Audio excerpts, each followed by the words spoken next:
नंद भगवान की जय। जिज्ञासु भाइयों बहनों, क्या हमने कभी ये सोचा है कि हमारे जीवन का लक्ष्य क्या है? हम किस लिए यहाँ हैं इस दुनिया में? क्या करना है हमें इस जीवन में? खाना पीना सोना, रिप्रोड्यूस करना, बच्चे पैदा करना है, क्या यही जीवन है? मित्रों, पेट भरने को ही अगर जीवन कहते हैं तो एक कीड़ी भी पेट भर देती है। एक बुक वॉर्म होता है, इतना छोटा को बड़ी मुश्किल से दिखाई देता है, वो भी तो अपना पेट भरता है।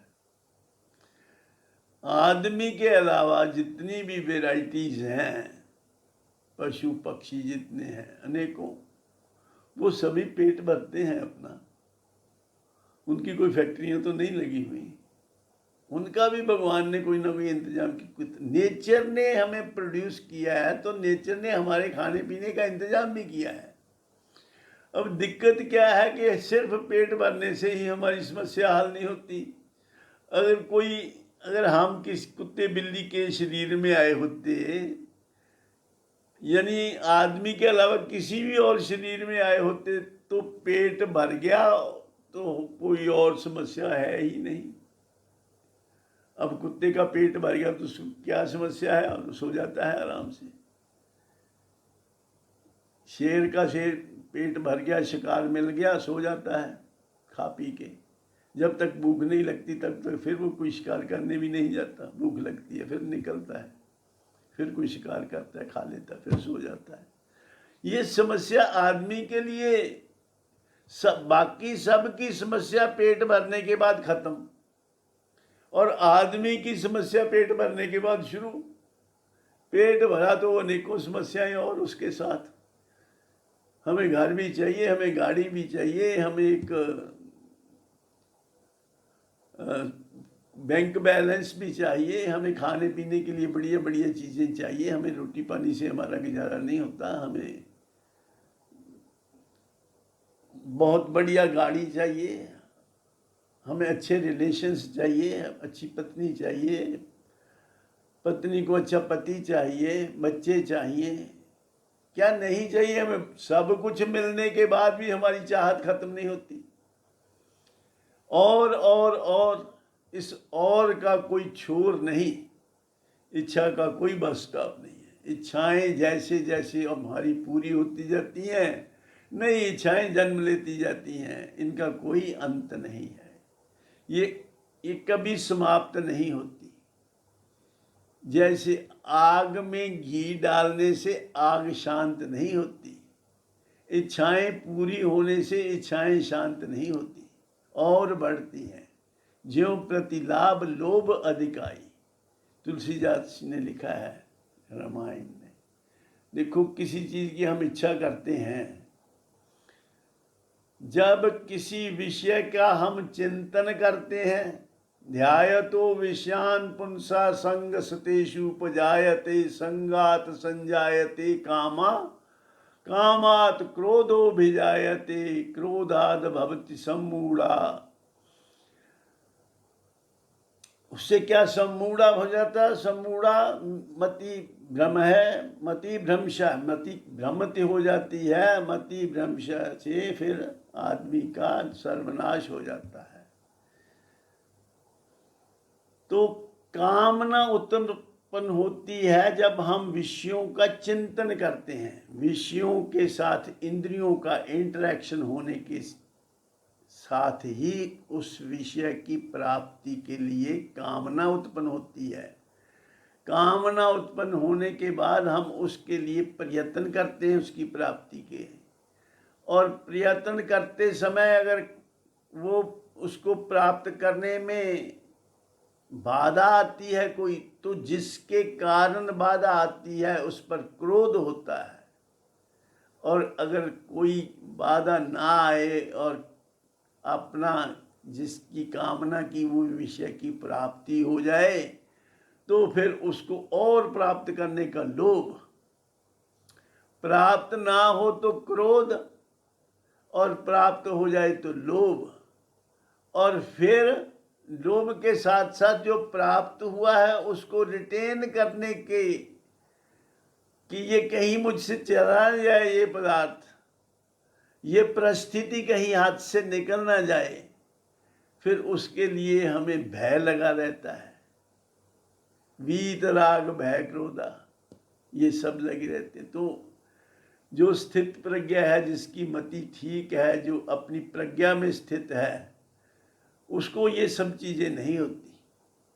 दुखेष्वनुद्विग्न मना सुखेशु विगत सप्रिय बीत राग भय क्रोधा स्थित धीर मुनि रुच्यते।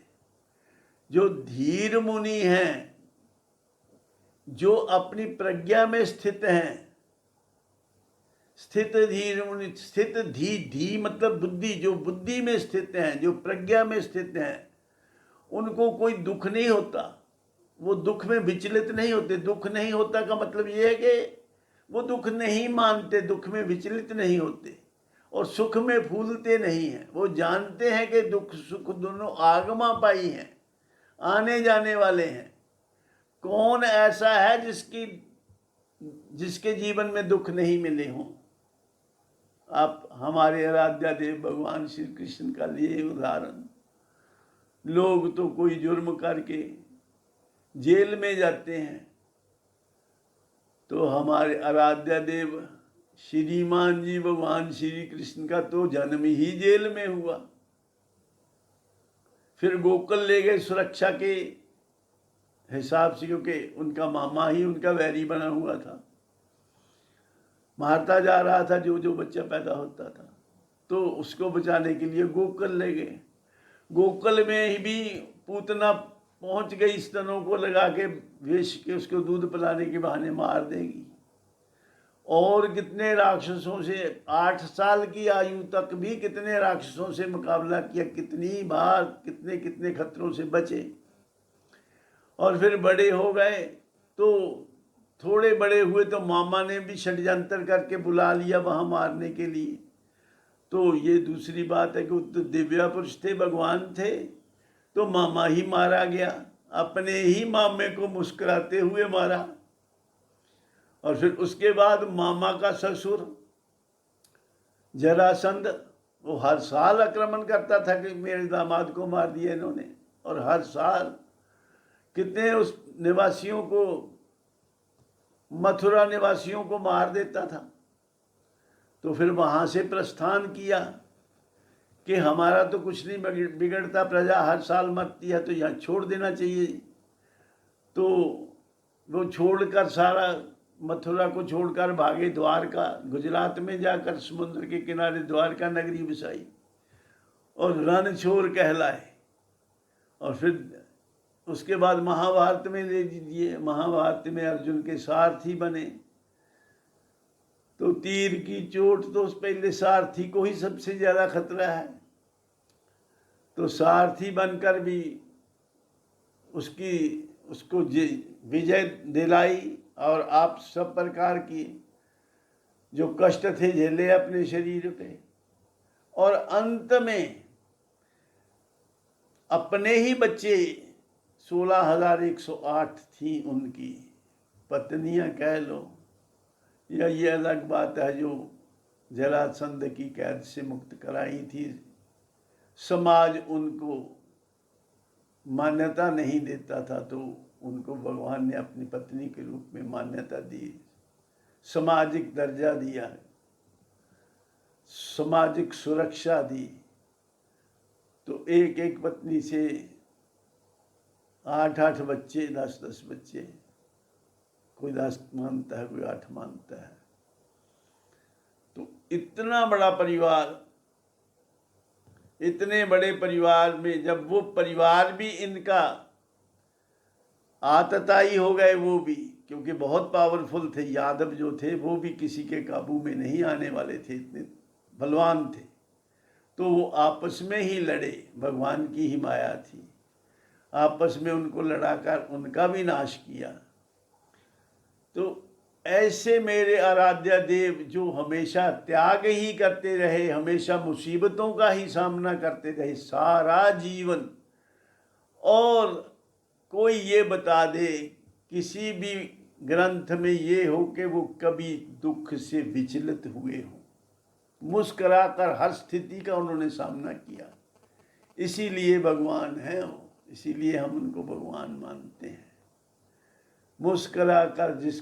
मुस्कुराकर जिंदगी का जहर जिसको पीना आ गया, समझ लो कि इस जहां में उसको जीना आ गया।